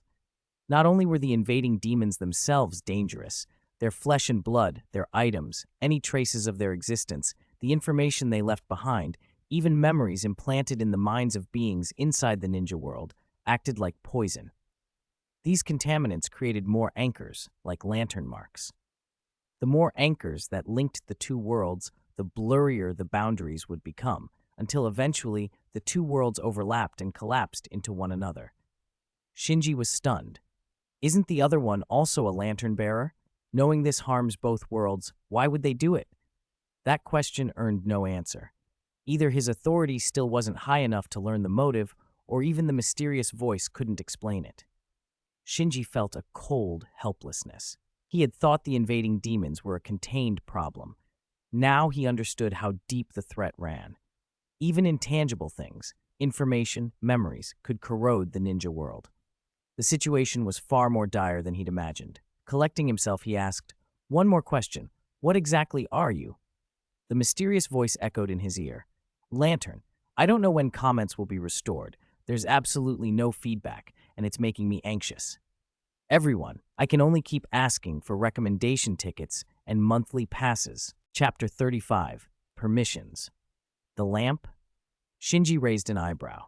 He was a lantern bearer, and the voice calling itself the lamp implied that the voice was the very lamp he carried. In other words, the indifferent, inscrutable presence he'd been hearing all along was uniquely tied to him. "Is it because my authority is insufficient that I can't control it?" he asked, thinking it through. A realization settled over him. The lantern bearer's method of breaching the ninja world, the lamp marks left behind, those eerie, unpredictable phenomena must all be abilities of the lamp itself. As his authority grew, things the lamp had already done might become things he could do too. Excited and anxious, he asked the voice, "What authority do I have now?" "A primary lantern bearer can conceal their lamp shadow." Shinji blinked, then remembered the hand demon's invasion. The hand demon had recognized him at a glance and called him Light. Rui had nearly revealed his identity as a lantern bearer too. Now it made sense. Beings from outside the ninja world could see the lamp shadow on him and identify him. The fact that he could conceal that shadow was good news. Invaders could no longer read him at a glance. A primary lantern bearer can block external contamination. This was clearer. Knowledge, items, and information from other worlds were toxic to the ninja world, but if they remained under his control, the lantern bearer's ability could prevent that contamination. The breathing techniques he'd practiced before, the threads he still held, those things would no longer leach foreign influence into the ninja world. A primary lantern bearer can recruit 2 servants, and servants can block external contamination. Shinji's eyes brightened. The ninja world, anchored now by a lantern bearer, would surely attract more demons. When the spider demon family of Mount Natagumo had besieged his friends, he'd thought of recruiting helpers, but he'd given up at the thought of polluting the world with foreign things. If he could recruit servants who themselves blocked contamination, that changed everything. He felt his options opening. After he had absorbed the new authorities, Shinji turned to cleaning the battlefield. The mountain stream was wrecked, no intact patch to be seen, rocks and trees shredded by Rui's blood webs or cracked by Shinji's Susanoo. But with Rui reduced to ash under Amaterasu, all traces of him were gone. There was no scent left. The only tangible remnant was the small ball of thread in Shinji's hand.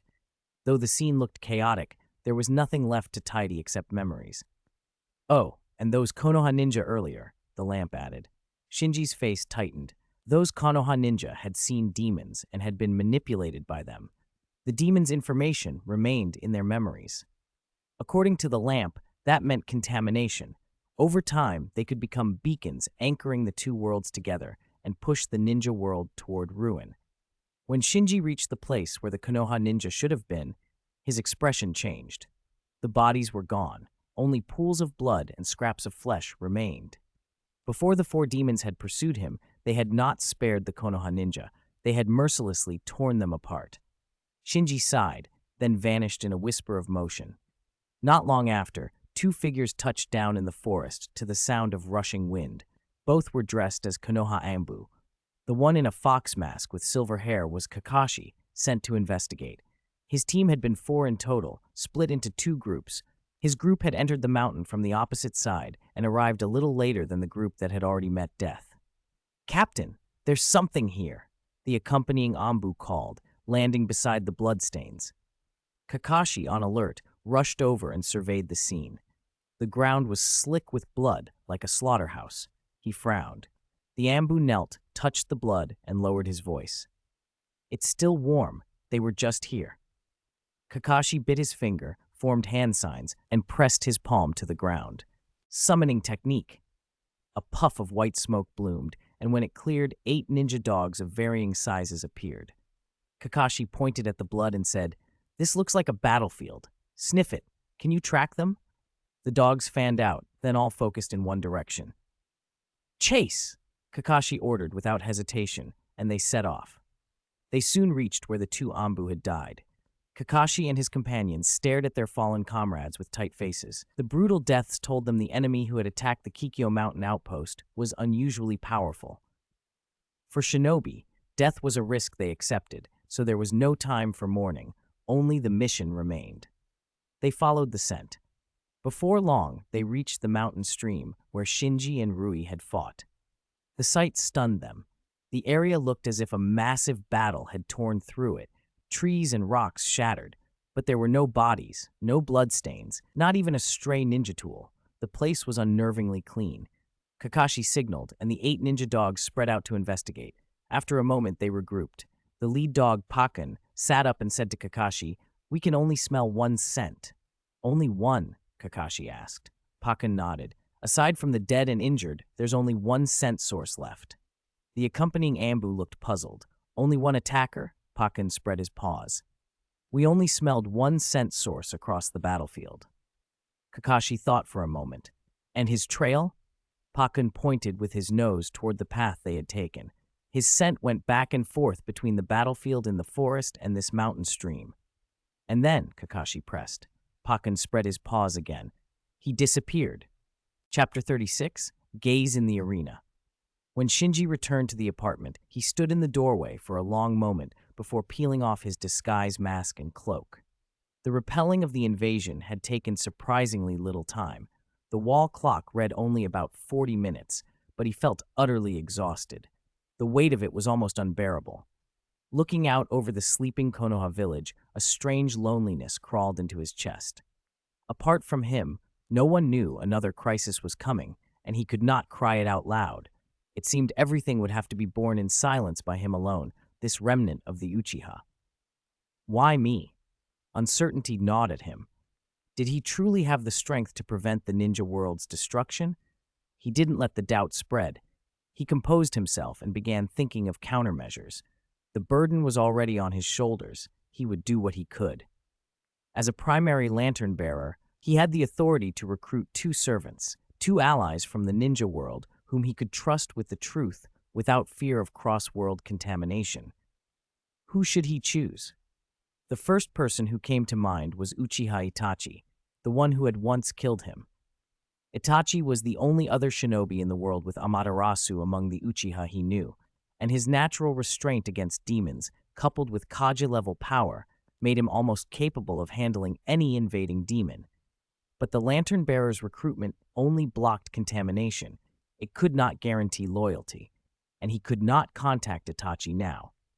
Even if they met, as a survivor of the night of the massacre, it would be nearly impossible to build trust with the killer of his clan. If Itachi judged him mad or a conspirator and struck him down with the Totsuka sword, it would be a catastrophe.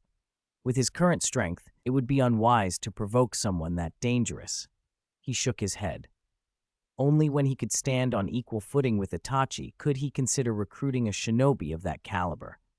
He thought of Sasuke next, but dismissed it quickly. Sasuke would need at least 6 or 7 years to awaken the Mangekyo and gain Amaterasu. The ninja world might not have that long. He scanned his options. The helper couldn't be too weak to be useful, nor too strong.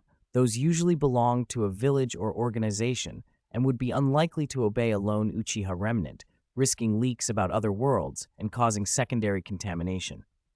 Ideally, the helper would have means to restrain or handle demons, even if they couldn't destroy them outright, at least enough to hold one until he could intervene or until daylight resolved it. No one nearby fit that description. He sighed and then remembered Rui, Lower Moon 5 in his old memories, now listed as Lower Moon 6 in Rui's eyes. At first he had paid it no heed, but thinking back he realized something was wrong. The one orchestrating this invasion was another lantern bearer like him. The Demon Slayer world had clearly changed, and clinging to old impressions would only lead him astray. And then there was Shion. During the first hand demon invasion, she had seen a hand demon. Although Shinji's genjutsu had sealed her memory and suppressed contamination for now, it wasn't permanently safe. Could he give Shion a place among his servants, to help block contamination? The Miko's sealing technique might be remarkably effective against demons. But she was only a child. At 7 years old, Shion still only knew how to play at being a shopper. A sudden ache behind his eye socket reminded him his jujutsu had been overused. The effort had drained him. Fatigue hit hard, and he fell into a deep sleep. Early the next morning, a knock pulled him awake. Groggy, he opened the door to find Haku standing there with a bento box. "Haku, aren't you?" Haku smiled. "The misunderstanding between the village and the hidden mist has been resolved." Shinji's gaze dropped to the bento in Haku's hands. Haku handed it over. "You were still asleep, so I bought breakfast downstairs." Shinji glanced at the clock. It was already 10. He invited Haku in and ate while Haku explained the negotiations between the village and the hidden mist. Because of the Ninetales rampage that night, the mist, feeling they were under suspicion, had hurried to the third Hokage to insist they were not involved. To prove their sincerity, they even withdrew their claim on Haku. Haku had regained his freedom that morning. Shinji listened, thoughtful. An idea began to take shape, vague but forming. Haku asked, "I heard the village shortened the Chunin exams. After the written test this morning, the final matches are in the arena this afternoon. Shinji, want to go watch?" Shinji welcomed the chance to clear his head and agreed. They walked to the arena together. Perhaps because the Ninetales had been subdued so quickly, the villagers felt heartened rather than frightened. The swift containment showed Konoha's strength had grown. The arena was packed when Shinji bought tickets and entered. They found seats and chatted while waiting for the matches. Then the crowd's attention snapped to one entrance as whispers spread. Shinji followed the gaze and saw Sasuke walking into the arena with his hands in his pockets, cool and composed. The murmurs swelled. Haku peered across the way. "Shinji, is that your clansman? Uchiha Sasuke?" "Yes," Shinji replied. "That night, didn't he single-handedly subdue the Ninetales and save the village? He's younger than we are. Unbelievable." Others around them made similar remarks. Shinji glanced toward the rest areas where ninjas from other villages had gathered. They, too, were watching Sasuke. Feeling the attention, Sasuke's face stayed cold, but the corner of his mouth lifted in a faint, composed smirk. Chapter 37. I know it all. "Why does he look so smug?" Shinji frowned. From the look on Sasuke's face, he actually seemed to believe he'd been the one to subdue the rampaging Nine-Tailed. That left Shinji baffled. He remembered that, although Sasuke had wet himself that night, he hadn't fainted, so logically, he should have sensed someone behind him. Never mind. Shaking his head, Shinji let it go. The misunderstanding had already taken shape, and Sasuke had captured all the attention. Even if Shinji did something outrageous now, it probably wouldn't draw the higher-ups' notice. Nothing could top awakening the Sharingan at 7 and subduing the Nine-Tailed. Haku asked again, "Shinji, are you close with Uchiha Sasuke?" Shinji shook his head. Before the Uchiha Massacre, Sasuke had been the second son of the clan head and favored by Uchiha Shisui, the clan's top prodigy, born with a silver spoon. Shinji, on the other hand, had been an ordinary Uchiha. His father had died in the Third Shinobi World War, and his mother had passed when he was 2 or 3. They'd simply never crossed paths much. Seeing Shinji distracted, Haku assumed Shinji envied Sasuke for awakening the Sharingan so young and quickly tried to comfort him. "Shinji, I believe with enough effort, you'll definitely awaken the Sharingan." Shinji paused. "I hope so." "Shinji! Shinji!" a voice called from nearby. Shinji felt his head throb at the sound and looked over to see Shion waving. She shook off her guards, ran over, and squeezed in to sit beside him. Shinji scooted closer to Haku and muttered, "You'd better stay away from me, or I'll bring you bad luck." Shion covered her mouth and laughed. Both Shinji and Haku looked at her, puzzled by the giggle. Shion waved a hand. "Don't worry, I bring bad luck to people around me all the time. We're meant to be friends." "You're using a double negative," Shinji thought, speechless, and only grumbled inwardly. He subtly observed Shion and had Light check her for contamination. Relief, there was none. If the demon's memories had been sealed, the contamination would be suppressed for now. Shion suddenly pointed at Sasuke across the way. "Who's that? Why is everyone talking about him?" When Shinji didn't answer, Haku explained, "He's Shinji's clanmate, Uchiha Sasuke. He's the one who stopped the Nine-Tailed that night." Is he very strong? Shion asked. Haku glanced at Shinji, a trace of concern in his face. Seeing Shinji remain outwardly calm, he chose his words carefully. He's very strong. There probably isn't anyone in the Ninja Academy who can beat him. Shion cocked her head, studying Shinji. Why do I feel like you're much stronger than him? Shinji's heart jumped. Shion's mental acuity was too sharp. If he stayed too close, his genjutsu wouldn't hold. He needed to keep his distance from her in the future. Haku watched Shinji's reaction and thought, girls really are better at comforting people. Nothing in the Chunin exams particularly interested Shinji. Most of the villages weren't really there for the exams. For ordinary spectators, the afternoon matches were exciting, but to Shinji, they were a bit dull. The only notable performance had been Yakushi Kabuto's. Shinji sighed inwardly. Kabuto always entered Chunin exams. It was obvious Orochimaru used him to scout for suitable vessels. After a day of adjustment, Shinji felt his pressure ease and his mood brighten. He understood something. Although the current situation looked dangerous, if he grew fast enough, he could handle any crisis. It was better to be bold than to worry and hide. When the Chunin exams ended, Shinji said goodbye to Haku, shrugged off Shion, and headed to the ninja school alone. He found Iruka in the office still doing paperwork.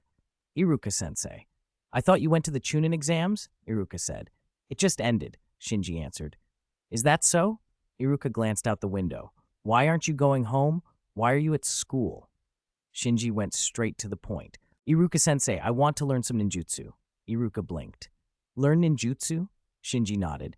Yes, I want to learn the Shadow Clone technique and our Uchiha Great Fire Annihilation. He needed Shadow Clone for his next plan, and asking for only that would be odd, so he added the fire release as a plausible extra. Iruka sighed softly. Shinji was about to explain further, but before he could, Iruka patted his shoulder. I know all about it. Iruka looked at him earnestly. Although Uchiha Sasuke is younger, his situation is different. He's the most talented ninja I've ever seen. Shinji, be yourself. Don't keep comparing yourself to him. Shinji opened his mouth to protest, but Iruka cut him off. You don't need to explain. Ever since you went to cat country to contract a ninja cat, I could see you're strong-willed. I can't persuade you otherwise. Shinji gave up. Iruka considered for a moment. The Shadow Clone and Great Fire Annihilation are both very deep techniques. I can't teach you them, but I can apply to Hokage-sama on your behalf. Shinji bowed sincerely. Thank you, Iruka-sensei. Iruka waved him off. Now go home. As Shinji turned to leave, his eyes fell on Mizuki's desk across from Iruka's, piled with fruit baskets. Iruka-sensei, what are these? Iruka answered casually. On the night of the Nine-Tailed Rampage, someone tried to attack Karen. Mizuki jumped in to protect her and was wounded by the attacker. He's still in the hospital. These fruit baskets are from teachers who were busy with the Chunin exams and couldn't visit. I'll take them to the hospital later. Mizuki and Karen, was Naruto's attack that night connected to them? Shinji asked, his expression turning serious. He said no more and walked out of the office. Second update. Please vote with recommendation tickets and monthly tickets. Students, please. Chapter 38. Alternative Plan. Back in his apartment, Shinji ate the dinner he'd picked up on the way and turned over his options. His top priority was still to fix the Mangekyo Sharingan's stamina problem. His combat power was already considerable because of the Mangekyo, but the dojutsu burned through his reserves. Unless he solved that, his strength would always be temporary. Even with 2 pairs of Mangekyo Sharingan, his eyes were far stronger than before, but they couldn't sustain continuous use. Almost all of his current power relied on those dojutsu. Once both eyes were exhausted, his combat effectiveness would crash.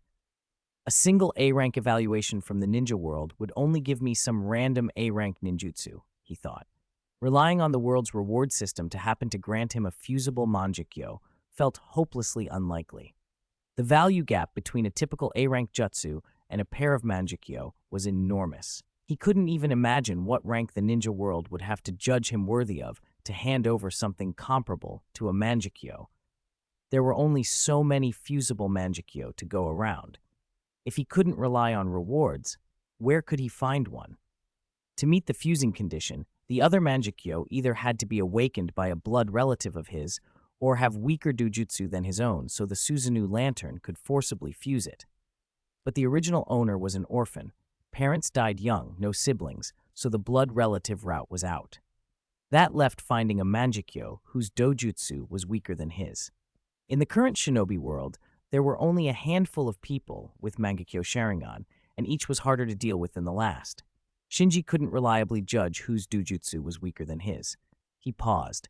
There was an alternative, slow, arduous, and uncertain, but possible. He could gather many three-tomo Sharingan and use the Susanoo lantern to fuse them into his own Mangekyo, raising its dojutsu until it surpassed Fugaku's pair. Then he could force-fuse Fugaku's Mangekyo and obtain an eternal Mangekyo Sharingan. The problem was scale. The gap between a three-tomo Sharingan and a Mangekyo was truly vast. How many three-tomo eyes would he need to bridge the difference between two Mangekyo? And where would he get that many? The Uchiha clan had been destroyed. The only substantial hordes of Sharingan were in the hands of people like Obito, heir to Madara's legacy, and Danzo, who had orchestrated the clan's fall. Obito's side was out of reach. Danzo's base might have been accessible before, thanks to his earlier carelessness and the chaos of the Nine Tails, but not anymore. After the last incident, Danzo would undoubtedly have tightened security. Stealing Fugaku's Sharingan had already made Danzo aware of its uniqueness. He would now be watching all Sharingan closely. In that situation, stealing even a single eye would be difficult, let alone raiding Danzo's stores. Shinji even suspected traps had been set en route, waiting for him. No rush into Danzo's trap, he decided. His current dojutsu could still hold out. Besides striving for a fundamental improvement in his dojutsu, he needed to strengthen his basic abilities and patch up glaring weaknesses. He couldn't seal, sense, or heal. He hadn't mastered the shadow clone technique. He always went in alone and was therefore vulnerable to being killed on first contact. Those problems couldn't be solved overnight, and some of them couldn't be solved by one person alone. He needed a team. Facing an invasion led by the mysterious lantern bearers as a lone wolf was a bad plan. He already had a rough idea of who he wanted on that team. The next day, Iruka took Shinji to the archives. He had already spoken with the third Hokage the previous day.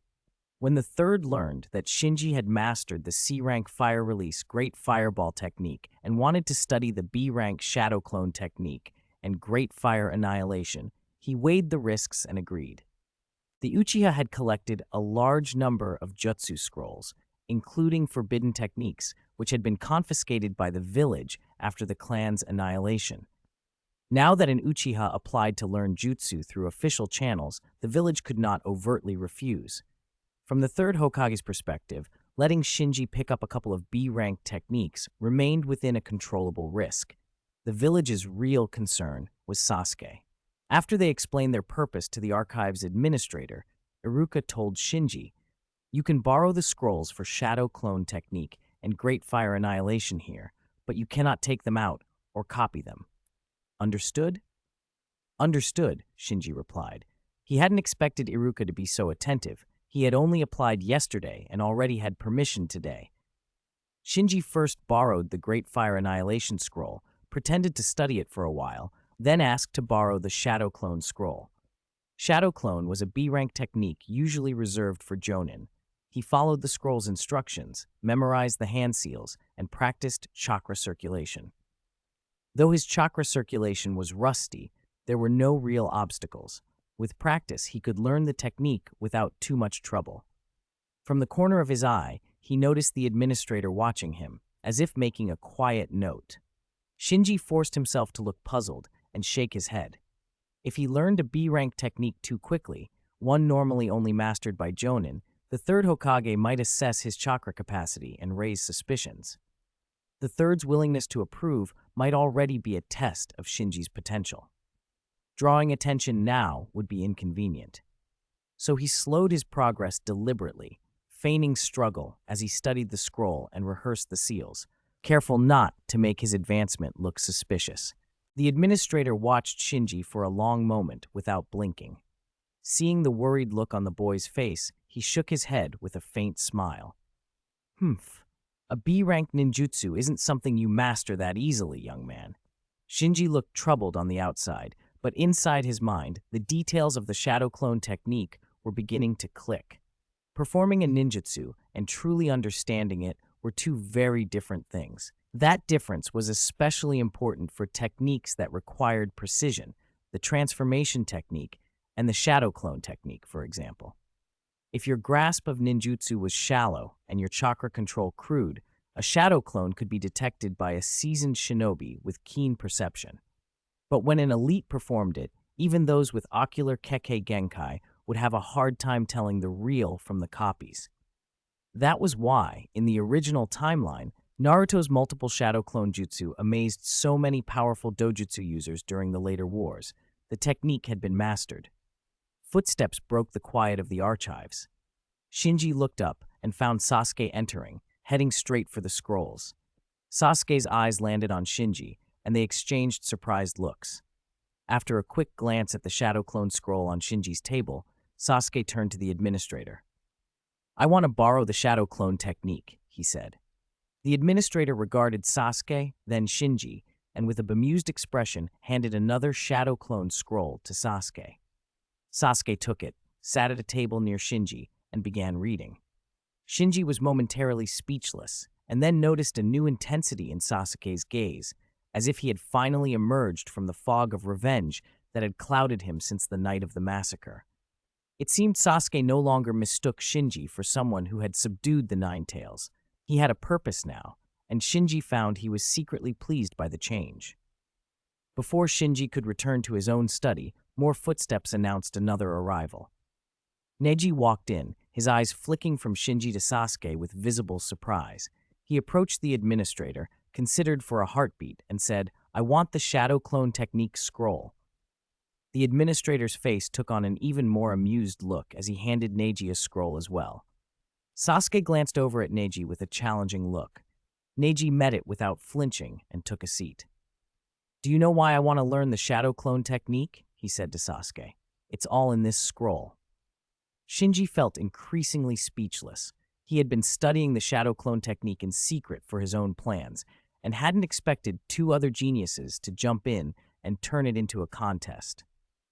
The archives fell silent again, but only Shinji was fully focused on learning. Sasuke and Neji split their attention between the scrolls and subtle observations of each other. They pretended casual glances, but both were gauging how the others were progressing. When the archives closed at noon, the three returned their scrolls one by one and left without revealing anything. Walking out last, Shinji muttered under his breath, "I hoped my study would attract little attention. Now these two are involved. I might have to let this one fail in public." At that moment, an unexpected scene unfolded ahead. A root operative stepped into Sasuke's path. An ambush suddenly materialized to shield Sasuke from him. The standoff lasted only a moment before Danzo emerged and walked toward Sasuke. "I have everything you want here," Danzo said. "Come under my command." And Anbu moved forward. "Lord Danzo, the Hokage has ordered that Sasuke must remain at the academy for the time being." Danzo's expression went cold. He turned away after a moment. "Remember," he said, "only I can get you what you want." Shinji scowled. If Sasuke went over to Root, it would be bad news.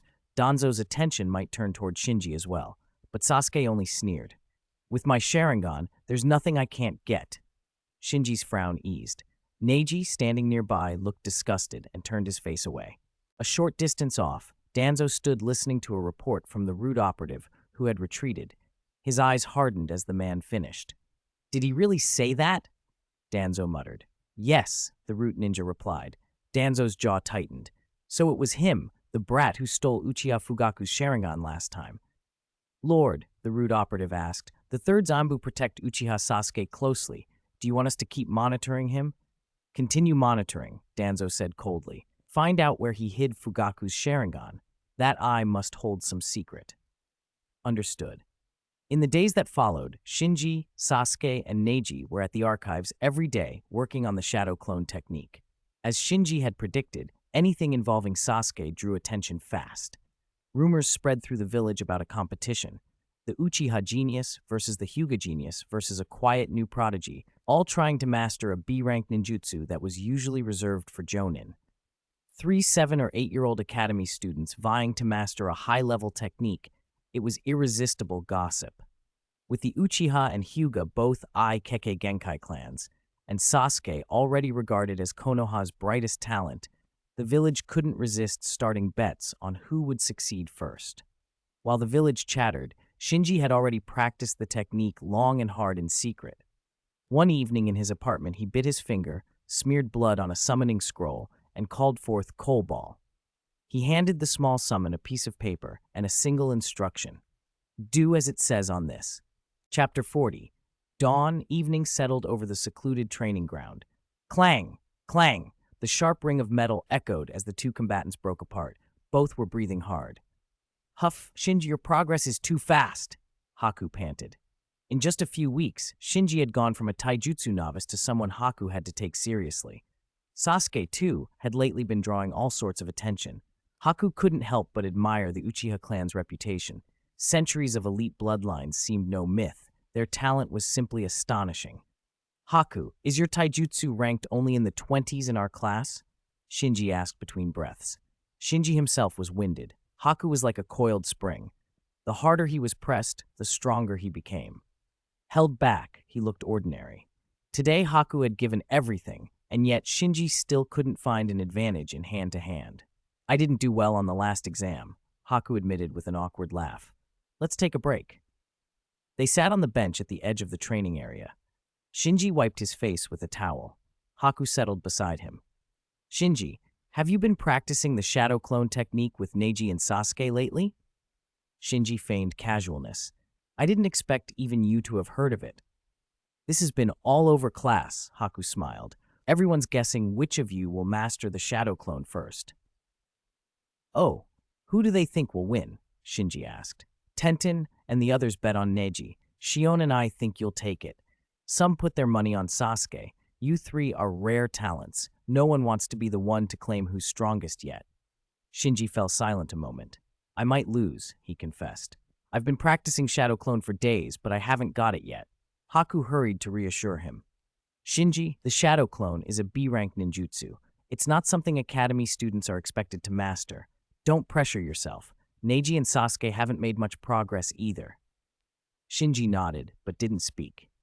He knew the technique wasn't easy. It required cutting and shaping chakra precisely. Without sufficient reserves, nothing else mattered. That was why Naruto struggled with many jutsu, but could master the multiple shadow clone jutsu quickly. His chakra supply was huge. Shinji had been able to learn faster because some gift had doubled his chakra, putting him ahead of his peers. Neji and Sasuke were still very young. No matter how talented, their total chakra might be too low to learn shadow clone quickly. It was normal not to succeed right away. Night deepened. We should head back, Haku said. Academy resumes tomorrow. All right. Shinji stood. A figure stepped slowly from the shadows toward the training ground. Who's there? They asked at once. When Shinji's eyes met the newcomer, he went limp and collapsed unconscious. Haku snapped to attention, drawing a kunai. Stop! Who are you? The figure emerged into the moonlight, a black cloak patterned with red clouds, a mask over the face with a pair of sharp eyes visible through its slits. You, Haku breathed, stunned, but he didn't run. He planted himself between the stranger and the fallen Shinji. The masked person's voice was cool. You don't need to be so anxious. You remember what happened the night of the fireworks festival, don't you? Haku jumped. You were the one who helped me that night? Yes. What do you want? Why did you help me? Haku's voice trembled. The stranger already knew Haku's deepest secret, and panic crept in. The stranger ignored the question and looked down at Shinji. Haku stepped closer, blocking his view. This has nothing to do with him. The stranger's tone turned mocking. You care a lot about him, don't you? I told you, my affairs don't involve anyone else. I won't drag others into this. Relief showed at Haku's words, and for a moment he thought the danger might be over. If you're here to report me to the village, then do it. Village? The masked voice chuckled. You've slipped. As a hidden Miss spy placed in Konoha, your identity is problematic. Haku's face drained. He had indeed blurted the word without thinking. Before he could recover, the stranger continued. Don't worry. I have no interest in reporting you. I value your talent. My talent, Haku blinked. Konoha was full of young prodigies. Shinji lying unconscious was one of them. Why would this stranger pick him? The masked man glanced at Shinji and smiled slightly. You're far stronger than that waste. Haku's expression hardened. He is not a waste. The stranger didn't waver. I'll give you two choices. Join my organization or die. If you choose poorly, he dies too. Haku felt trapped. The other could render Shinji unconscious with a glance. His power was obviously greater than Haku's. Refuse now, and both of them could be killed. After weighing his options, Haku swallowed and nodded. All right. When the organization has a mission, I will contact you, the stranger said. Haku's voice was tight. Yes.